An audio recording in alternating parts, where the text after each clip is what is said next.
எப்பயுமே live in ரிலேஷன்ஷிப்ல இருக்கிறவங்க ரொம்பவே ஜாக்கிரதையா இருக்கணும். ஏன் ஜாக்கிரதையா இருக்கணும் அப்படின்னு நான் சொல்றேன்னு யோசிக்கிறீங்களா? அத பத்தி தெரிஞ்சுக்கிறதுக்கு முன்னாடி என்னோட யூடியூப் சேனல சப்ஸ்கிரைப் பண்ணாதவங்க சப்ஸ்கிரைப் பண்ணிக்கோங்க. அப்பதான் நான் போடுற எல்லா வீடியோஸும் உங்களுக்கு உடனே வந்து சேரும். இப்போ வீடியோக்குள்ள போலாமா?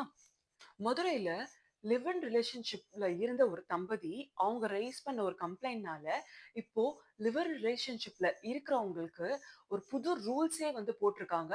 அத பத்தி தான் நான் இதுல வந்து சொல்லப் போறேன். அது என்னன்னா, ம திருச்சியில ஒரு 2 பேர் வந்து ரிலேஷன்ஷிப்ல இருந்திருக்காங்க.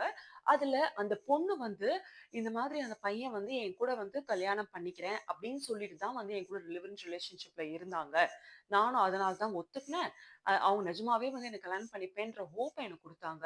அதனால தான் நான் வந்து ஃபர்தரா ப்ரொசீட் பண்ணணும் அப்படின்னு நினைச்சு நான் பண்ணேன். ஆனா இப்போ நான் கல்யாணம் பண்ணிக்க மாட்டேன் அப்படின்ற மாதிரியான ஒரு ஸ்டேட்மெண்ட் வந்து அவங்க சொல்றாங்க அப்படின்றதுனால, அந்த பொண்ணு வந்து மதுரை கோர்ட்ல வந்து வழக்கு வந்து அந்த பையனுக்கு எதிர்க்கா வந்து போட்டிருக்காங்க. இதோட விளைவா அந்த பையன் என்ன பண்ணியிருக்கான்னா, பெயில் கேட்டிருக்கான். இந்த மாதிரி வந்து நான் லிவ் இன் ரிலேஷன்ஷிப்ல இருக்கும்போது வந்து கல்யாணம் பண்ணிக்கணுன்ற ஒரு நெருக்கடி இருக்காதுல்ல. இப்ப வந்து இந்த பொண்ணு வந்து நம்ம கல்யாணம் பண்ணிக்கணுன்ற மாரி கேட்டிருக்காங்க அப்படின்ற மாதிரி, அந்த பையன் வந்து பெயில் வந்து கேட்டிருக்கான். அதுக்கு ஜட்ஜ் ஸ்ரீமதி, கண்டிப்பா இதுக்கு வந்து நாங்க பெயில் குடுக்க மாட்டோம். And moving forward live in ரிலேஷன்ஷிப்ல ஒரு பொண்ணு இருக்காங்கன்னா, அந்த பொண்ண இனிமேந்து ஒய்ஃபா தான் கன்சிடர் பண்ணணும் அப்படின்னும் சொல்லியிருக்காங்க. இது எல்லாருக்குமே பொருந்தும். அன்டில் அண்ட் அன்லெஸ் நீங்க வந்து ஃபர்ஸ்ட்டே வந்து நீங்க 2 பேரும் வந்து பேசிட்டு இருந்திருப்பீங்கல்ல.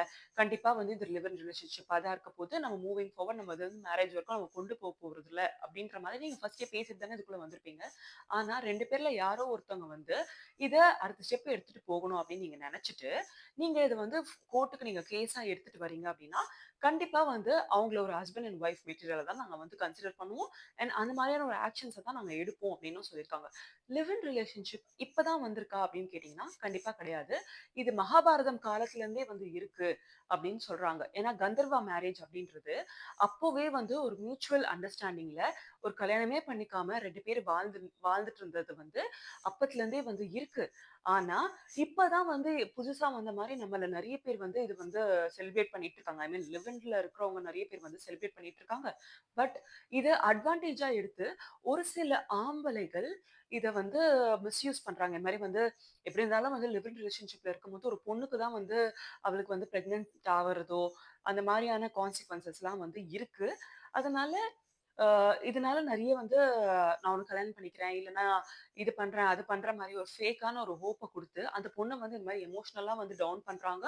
அண்ட் இந்த மாரி பிரச்சனை குடுக்கும்போது, அந்த பொண்ணோட கேரக்டரே தப்பா பேசுற மாதிரியான நெறைய விஷயங்களும் வந்து நடக்குது. இதெல்லாம் வந்து மைண்ட்ல வச்சுட்டு தான் வந்து ஆ ஜட்ஜ் ஸ்ரீமதி அவங்க வந்து இந்த மாரியான ஒரு ஜட்ஜ்மெண்ட்டையும் வந்து பாஸ் பண்ணியிருக்காங்க.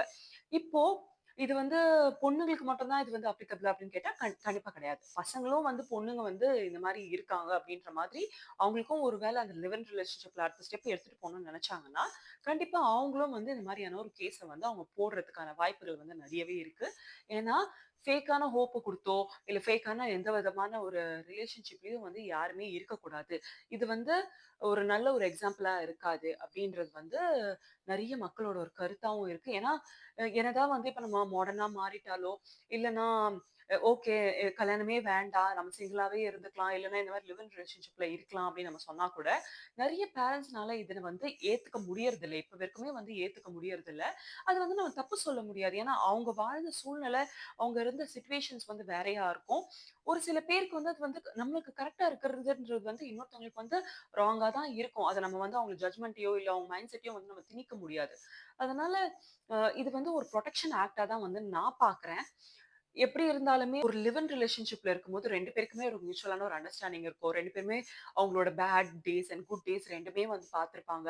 ஒரு கட்டத்துக்கு அப்புறம் அந்த லிவ் இன் ரிலேஷன்ஷிப்ல இருந்து அது வந்து மேரேஜ்க்கு எடுத்துட்டு போணும். நெக்ஸ்ட் ஸ்டெப்க்கு எடுத்துட்டு போணுன்ற ஒரு ஆசை அவங்களுக்கு வருது அப்படின்னா, அது இன்னொருத்தவங்கள புடிக்கிறதுனால தான் அவங்களுக்கு அந்த ஆசை வருது. ஏன்னா யாருமே யாரையுமே வந்து அந்த ஹஸ்பண்ட் மெட்டீரியல் இல்ல வைஃப் மெட்டீரியல் வச்சு பார்க்கணும் அப்படின்றது வந்து ரொம்ப ஈஸியா எடுத்துற மாட்டாங்க. ரொம்பவே யோசிப்பாங்க. அப்படிலாம் யோசிச்சு உங்கள ஒருத்தவங்க கன்சிடர் பண்றாங்க அப்படின்னா, கண்டிப்பா வந்து அவங்களுக்கு உங்கள அவ்ளோ புடிச்சிருக்கிறதுனால தான் அத பண்றாங்கன்றது வந்து இந்த இடத்துல வந்து நம்ம கண்டிப்பா வந்து புரிஞ்சுக்கணும். அண்ட் ஒரு லிவ் இன் ரிலேஷன்ஷிப் ஒரு மேரேஜுக்கு போகுது அப்படின்னா, அது நிஜமாவே ஒரு நல்ல விஷயம் தான். அது வந்து கண்டிப்பா வந்து ஒரு செலிப்ரேட் பண்ண வேண்டிய விஷயம் தான். ஏன்னா, லிவ் இன் ரிலேஷன்ஷிப் இருந்தா கூட நெறைய சொசைட்டில இருக்க நெறைய பேர் வந்து அது வந்து வேற மாரி தான் பார்க்குறாங்க. ஆ என்ன இப்படிலாமா இருக்காங்க, இப்படிலாமா பண்றாங்க அப்படின்ற மாரியான ஒரு கண்ணோட்டத்துல தான் பார்க்குறாங்க.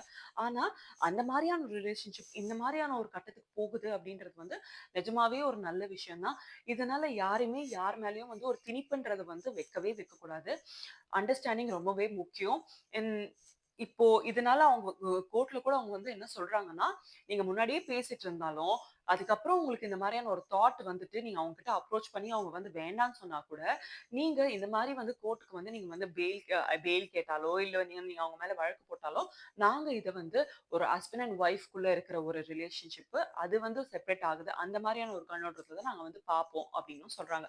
செக்ஷன் 69 படி ஐ மீன் பிஎன்எஸ் ஆக்ட் படி இத வந்து நாங்க அப்படிதான் கன்சிடர் பண்ணுவோம் அப்படின்னு வந்து ஜட்ஜ்மென்ட் வந்து குடுத்துருக்காங்க. எந்த ரிலேஷன்ஷிப்பா இருந்தாலுமே சரி, உங்க வேல்யூவ வந்து இன்னொருத்தவங்களுக்கு புரிய வைக்கணும் அப்டின்னா, நீங்க அவங்க கிட்ட கெஞ்சியோ, இல்ல உங்க வேல்யூவ அவங்க கிட்ட சொல்லி சொல்லியோ வந்து வர வைக்கிறதுன்றது வந்து ரொம்பவே கஷ்டம். ஏன்னா, உங்க கூட அவங்க இருக்கும்போது, ஐ மீன் லிவ் இன் மாரியான ஒரு ரிலேஷன்ஷிப்ல இருக்கும்போது, கண்டிப்பா உங்கள பத்தி அவங்க நெறையவே புரிஞ்சுப்பாங்க. அப்டி புரிஞ்சுக்கணும் வந்து ஒருத்தவங்க உங்கள சூஸ் பண்ணாம, இன்னொருத்தவங்கள சூஸ் பண்ணிட்டு போறாங்க. அதனால வந்து உங்களுக்கு ஒரு ஹோப்ப குடுத்துட்டு, உங்க கூட இருந்த கட்டம் வரைக்கும் வந்து நீங்க வேணும்னு நெனச்சுட்டு, அதுக்கப்புறம் வந்து இன்னொருத்தவங்கள சூஸ் பண்ணிட்டு போறாங்க அப்டின்னா, அத நீங்க கண்டிப்பா வந்து ரொம்பவே யோசிக்கணும். எஸ்பெஷலி கேர்ல்ஸ்க்கு தான் நான் சொல்வேன். ஏன்னா, நீங்க தான் வந்து பிசிக்கலாவோ, இல்ல எமோஷனலாவோ, இல்ல மென்டலாவோ நீங்க தான் வந்து ரொம்ப அஃபெக்ட் ஆக போறீங்க. அதனால எந்த டெசிஷன் எடுக்கிறதா இருந்தாலுமே வந்து ரொம்பவே யோசிங்க. யாரையுமே யாரையுமே அவ்ளோ ஈஸில நம்பிராதீங்க. அது வந்து உங்க லைஃபயே ஒரு ட்ராஜடில கொண்டு போய் நிறுத்தும். இந்த மாரியான ஒரு ரிலேஷன்ஷிப் உங்களுக்கு வேணுமா? அப்படின்றத ரொம்ப யோசிச்சுட்டு அதுக்கப்புறம் அந்த மாரியான ஒரு முடிவு எடுங்க.